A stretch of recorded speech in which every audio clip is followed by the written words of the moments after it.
Olá, sejam bem-vindos mais uma vez ao programa Ponto de Vista, o nosso espaço para falarmos sobre saúde aqui na tela da TV Assembleia. Normalmente, entre os meses de outubro e novembro, um assunto da área da saúde passa a ficar cada vez mais em alta. É o nosso diálogo sobre o câncer. No mês de outubro, aquilo que é mais relacionado ao câncer de mama, que atinge majoritariamente as mulheres, e no mês de novembro, o assunto muda um pouco. Passamos a falar mais sobre o câncer de próstata, que naturalmente é um assunto mais direcionado aos homens. Até vim aqui, coincidentemente de azul, até para reforçar um pouquinho esse assunto. E não apenas o médico está envolvido no tratamento dessa doença, que passa a contar cada vez mais com um suporte multidisciplinar, inclusive de fisioterapeutas. E há uma especialidade que tem ganhado muito espaço e tem sido destaque nesses 2 meses de forma particular. É a fisioterapia oncológica. E hoje nós temos aqui a alegria de receber uma dessas profissionais. A doutora Caroline Menezes está conosco, é fisioterapeuta oncológica, e vamos bater um papinho sobre esse assunto. Muito bem-vinda, doutora. Obrigado por estar aqui conosco. Obrigada por você, pelo convite. Fico muito lisonjeada, inclusive muito feliz por poder compartilhar sobre um pouco do que é essa grande especialidade que é a fisioterapia em oncologia.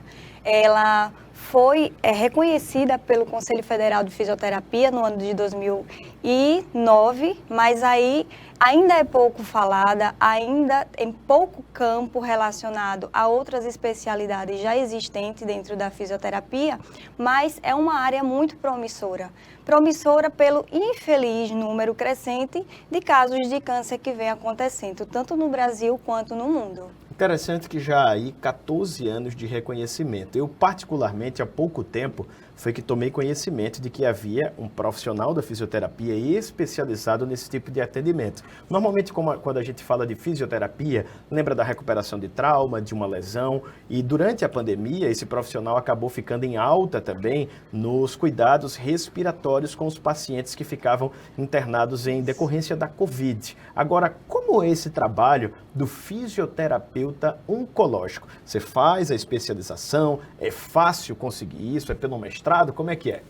Então, hoje eu curso mestrado, mas o meu mestrado ele é relacionado à sociedade, tecnologias e políticas públicas, então eu faço esse link com a minha área de pós-graduação, que é na fisioterapia oncológica. Então, vamos saber mais ou menos, resumidamente, tentar falar um pouco sobre a especialidade da fisioterapia dentro do mundo da oncologia.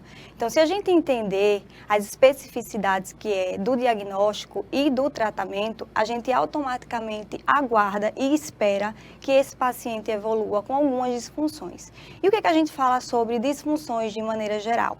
Então, eu tenho um paciente que está com um tumor dentro daquele organismo e que acaba acarretando nele um maior gasto energético. Ele precisa passar por um tratamento muito agressivo, que a maioria das pessoas conhecem, que é a quimioterapia, a radioterapia e cirurgias, que acabam também demandando disfunções pós-operatórias. E aí muita gente também tem essa dúvida, que é quando procurar um fisioterapeuta oncológico. Todo paciente que teve um diagnóstico oncológico, ele deve já imediatamente procurar um fisioterapeuta. Ainda há uma cultura ainda muito presente, que é aquela de aguardar o colega médico fazer essa indicação. E, na verdade, não precisa. O profissional fisioterapeuta, ele já é um profissional de primeiro contato. Então, se eu acho que eu estou com algo que não está me agradando, que seja por dor, que seja por alguma alteração mecânica que eu digo assim, de movimento. Então, se eu fazer algum movimento depois de cirurgias que aconteceu comigo, um exemplo do câncer de mama, mulheres que fazem a mastectomia, elas têm muito medo de fazer o movimento, por medo de abrir. E isso aqui ali acaba ficando com ela e ela não procura ou demora a procurar o profissional fisioterapeuta. E aí o que é que acontece? A gente fala que esse acompanhamento ele é tão importante quanto o próprio tratamento. E que essa informação ele precisa chegar nela. Hoje, a gente fala que o Brasil em si, a gente já tem esse dado, que é o novo triênio, entre 2023 e 2025, o INCA ele já disponibilizou que por ano, anualmente, a gente vai ter mais de 70 mil casos confirmados de câncer. Então, 70 mil casos novos por ano, segundo o Instituto Nacional do Câncer. O que é que isso representa? É o maior número de diagnósticos? É o maior número de doentes? São as duas coisas? Isso mesmo. O que é que acontece? Esse número ele vem crescendo e crescendo de uma maneira muito extravagante. Por quê? Pelo estilo de vida da população hoje. Hoje, a população, de maneira direta e indireta, está tendo muito contato com os antígenos causadores do câncer. Esse aumento ele vem sendo gradual. Além disso, os estilos de vida das pessoas hoje, então o acesso ao álcool, o tabagismo, por mais que existam campanhas relacionadas a fazer essas pessoas diminuírem seu consumo para ter uma prevenção, infelizmente, a pessoa acaba tendo muito mais acesso a isso hoje e desenvolvendo muito mais. Como eu falei, de maneira direta ou indireta, então tem aquela população que não faz uso, mas, um exemplo do tabaco, né, pessoas que são fumantes secundários, que acabam tendo contato. Doutor, então, essas mudanças, no final das contas, contribuem de forma direta para o maior desenvolvimento, um número maior, na verdade, de casos desenvolvidos a partir dessa mudança, má alimentação, estresse, o sono cada vez menor e, no final das contas, com mais pessoas doentes, liga-se o alerta da atenção que devemos ter também aos fatores preventivos, no final das contas. E eu acredito que em seu consultório, assim como de outros profissionais, não deve ser bem isso que acontece. Muitas vezes as pessoas só acabam tomando conhecimento da doença quando já estão num estágio um pouco mais avançado. Exatamente. Esse acompanhamento, ele é muito importante, tanto da parte preventiva, quanto da parte do entender que o câncer, quando ele chega, ele vai ter uma forma de se desenvolver e de acompanhar também a doença, diferente de algumas pessoas que já têm algumas comorbidades presentes. Então, esse acompanhamento da fisioterapia oncológica faz aquele profissional capacitado conseguir entender tanto do complexo do diagnóstico quanto do complexo do tratamento.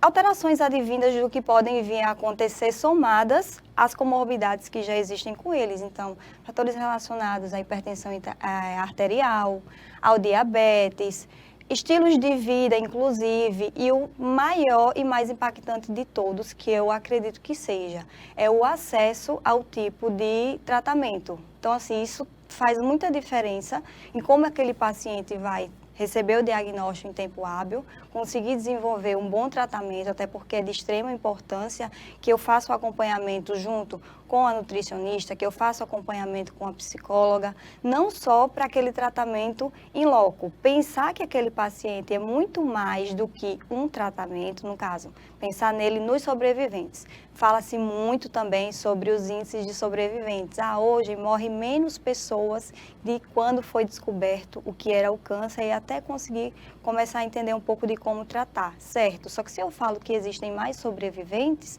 eu também preciso entender que existe um número maior de pessoas que estão precisando de reabilitação. É um número presente, é um número real, então fala-se que pessoas que são sobreviventes ao câncer, independente da idade, elas vão ter aí em torno de uns 30 anos à frente com aquela disfunção. Então, sobrevive, precisa-se existir políticas públicas realizadas em torno dessa população.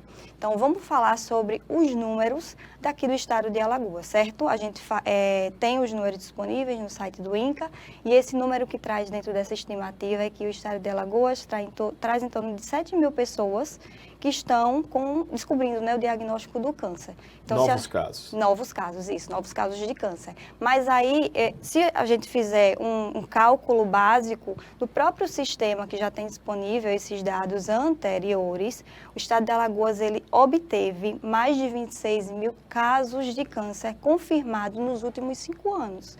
Então, imagina, mais de 26 mil pessoas que já tiveram o diagnóstico e se a gente for contar a cada 7 mil anos até 2025, a gente vai ter mais 21 mil.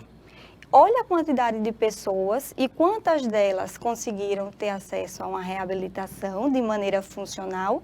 Funcional por quê? Porque se eu entendo que o paciente ele tem um diagnóstico que faz ele ser obrigado a sair de um convívio social, que seja de maneira laboral, que seja uma criança que estuda e ela precisa ser retirada, eu preciso ter meios de dar um suporte para ela.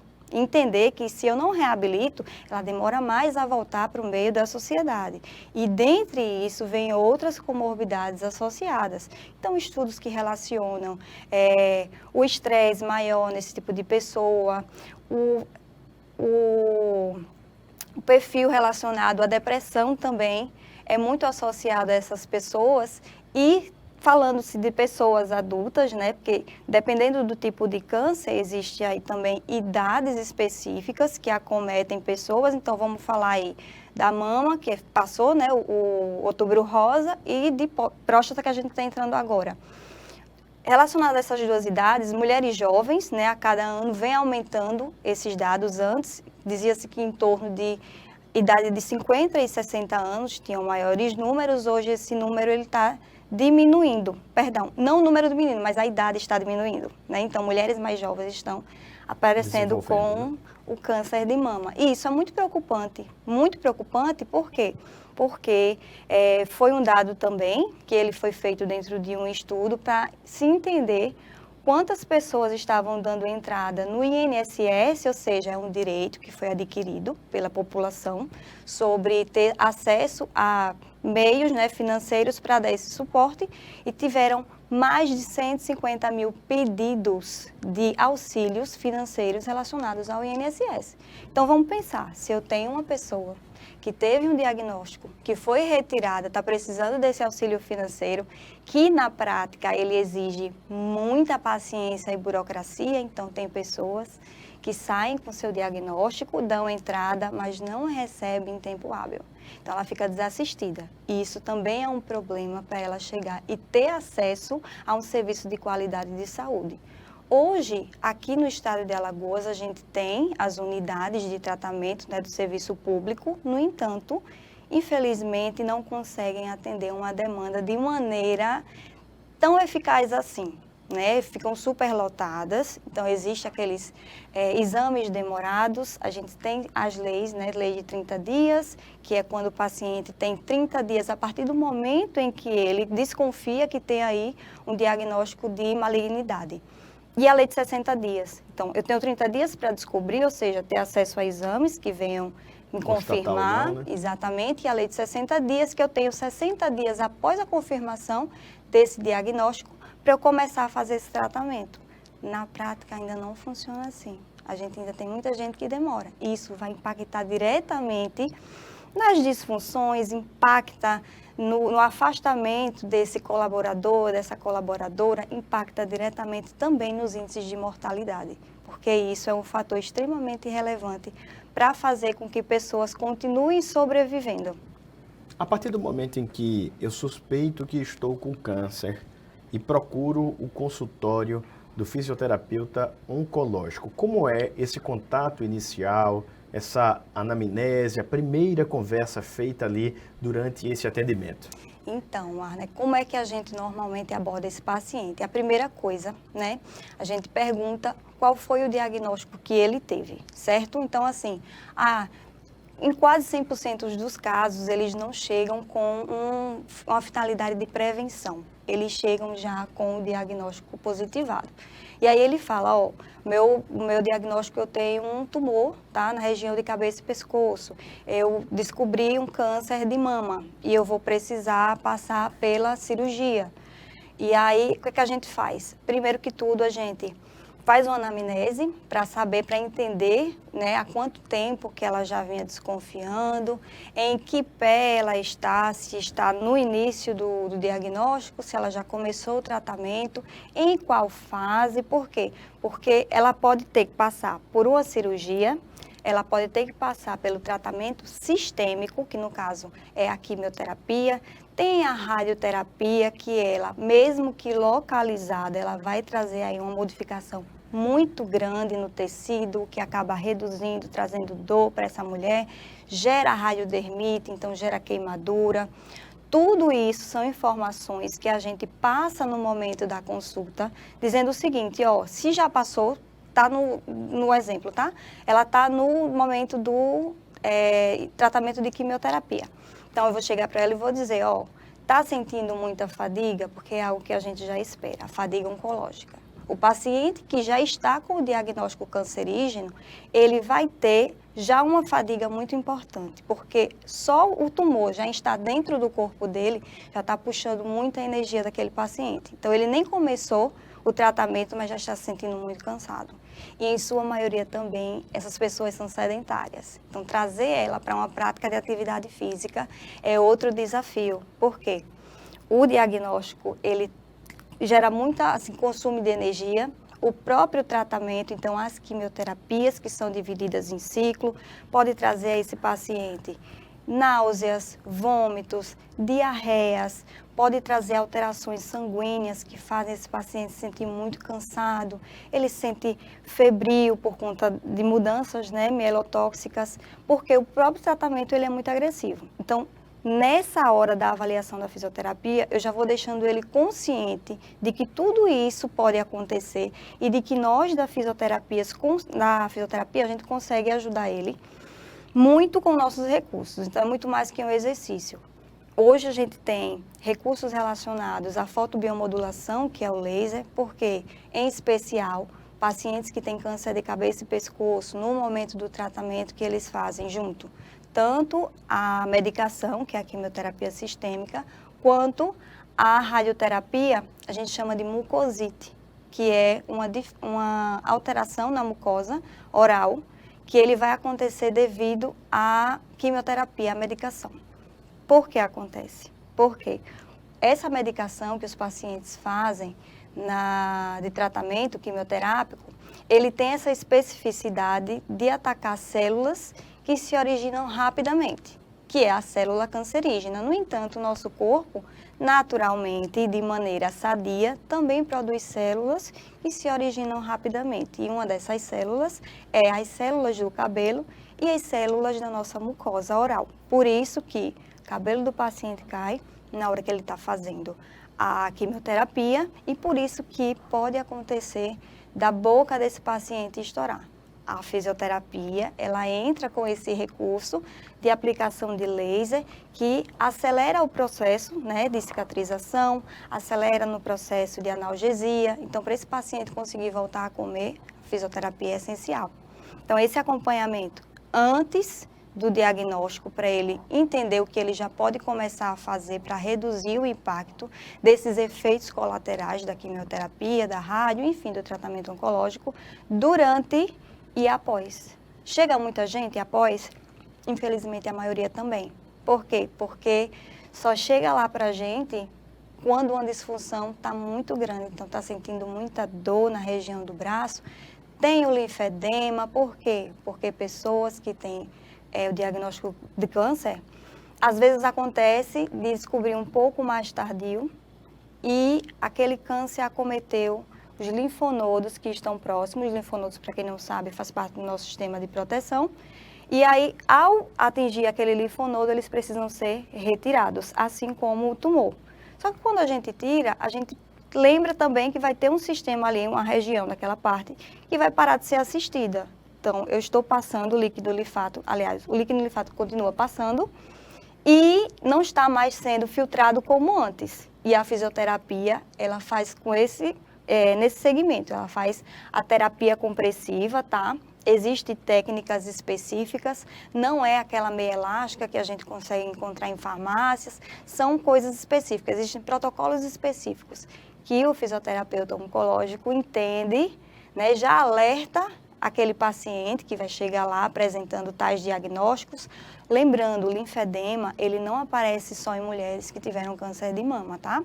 O linfedema, ele também aparece em membros inferiores, dependendo dos tipos de diagnóstico. Então, quando a gente fala de linfedema, a gente também fala de homens, trazendo o gancho, certo, para o mês, né, de conscientização do câncer de próstata. Vamos lembrar o seguinte, que essa conscientização, ela teria que ser muito mais agressiva até do que o Outubro Rosa. Por que eu falo dessa forma?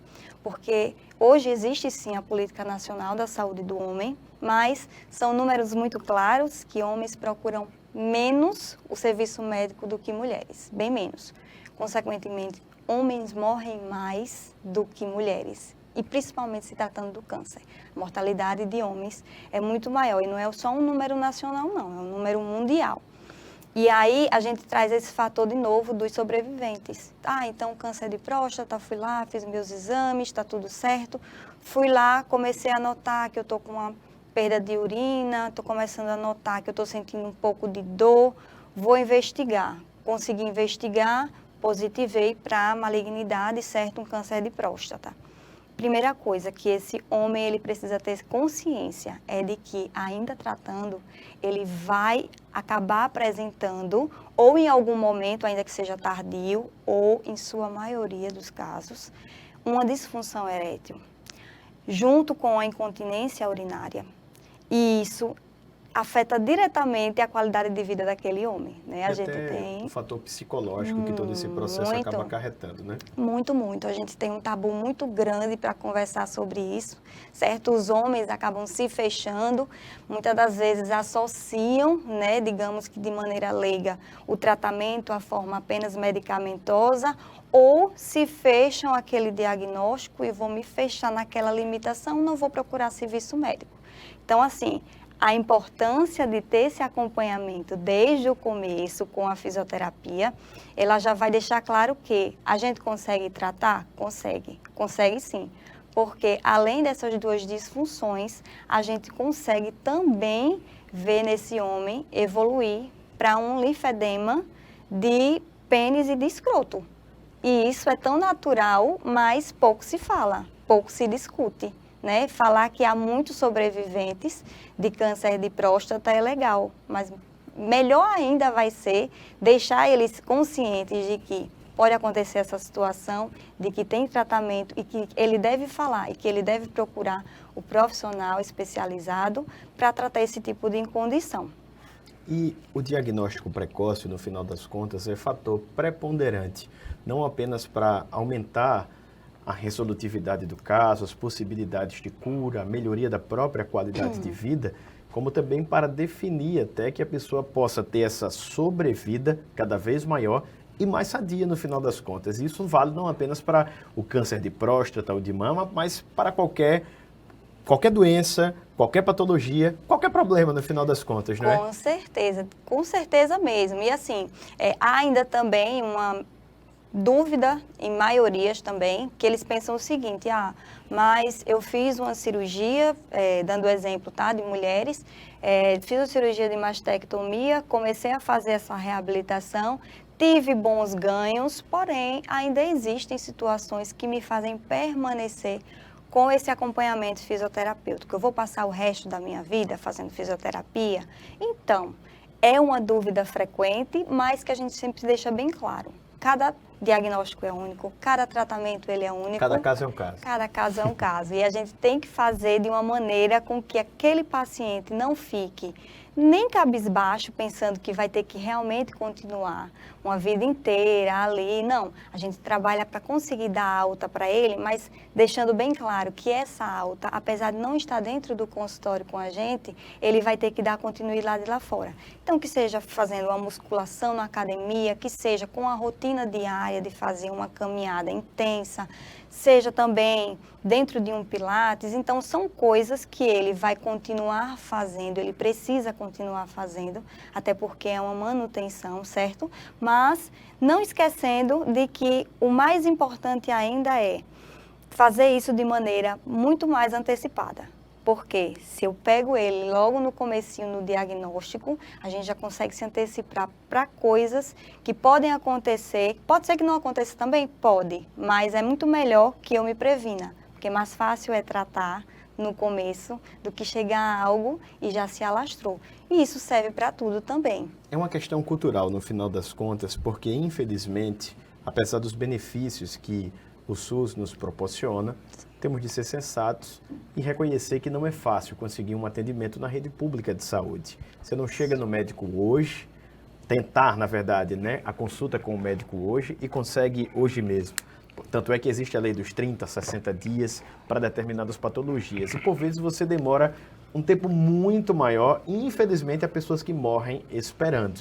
Mas no final das contas, se houvesse esse investimento em políticas públicas que facilitassem, sobretudo, o acesso e contribuíssem também em outro eixo, o educacional, ainda na escola, nas faculdades, independentemente da área, do objeto de estudo, com certeza as pessoas se motivariam mais a estar cuidando da saúde e tendo a consciência do que efetivamente é a prevenção e do quanto ela é importante para a saúde e para todos os outros campos da nossa vida. Mas ainda falando dessa dinâmica aqui de políticas públicas, recentemente o governo federal já autorizou, né, que a pessoa vítima do câncer de mama, eu digo a pessoa porque a maioria predominante é mulher, mas há câncer de mamas em homem também. Um número muito reduzido, 1, 2%, mas existem casos. Aqui em Alagoas, inclusive, já conheci uma pessoa. As mulheres, principalmente agora, mas o homem que tiver acometido dessa patologia também pode ter acesso, tem o direito agora à consulta com o fisioterapeuta.